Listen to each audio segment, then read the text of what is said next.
අද අපි ලස්සන රෝස මලක් හදන්නටයි යන්නේ. මේකට මම යොදාගන්නේ අඟල් 1.5 පළල රිබන් එක.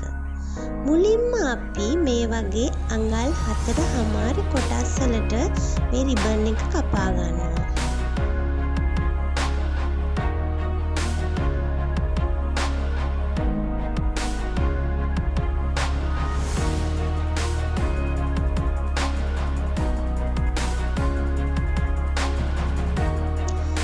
ගත්තට පස්සේදී අපට තියෙන පෙටල්ස් හදාගන්නනේ. මෙන්න මේ විදියට නවලා පුලුස්සලා අලව ගන්න ඕනේ පෙටල්ස්. අත පිච්චෙන නිසා මම පැන්සල යොදා ගන්නවා මේ විදියට.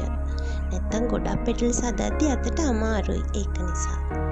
ඊට පස්සේ පෙටල්ස් 20ක් අරගෙන අපි මෙන්න මේ විදියට වැලක් වගේ එකිනෙකට සම්බන්ධ කර ගන්නවා.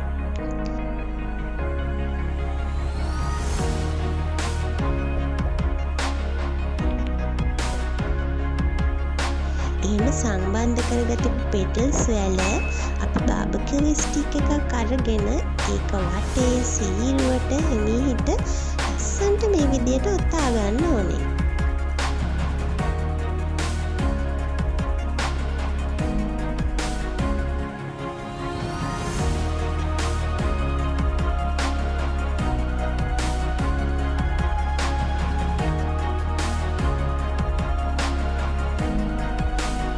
මේ මොත්තා ගත්තට පස්සේදී බලන්නකෝ ලස්සන රෝස මලක් හැදිලා අවසන්.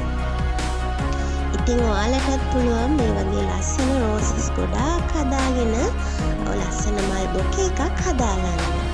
ඔයාලගේ ජීවිතේ ලස්සන මතකයන් වලට වටිනාකමක් එකතු කරන්නට මේ වගේ මල් බොකේස් යොදා ගන්න පුළුවන්.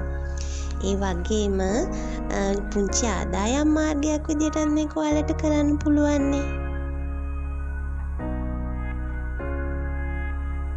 බලන්නකෝ මං ඒ වගේ හදපු රෝසස් ලස්සනයිද කියලා.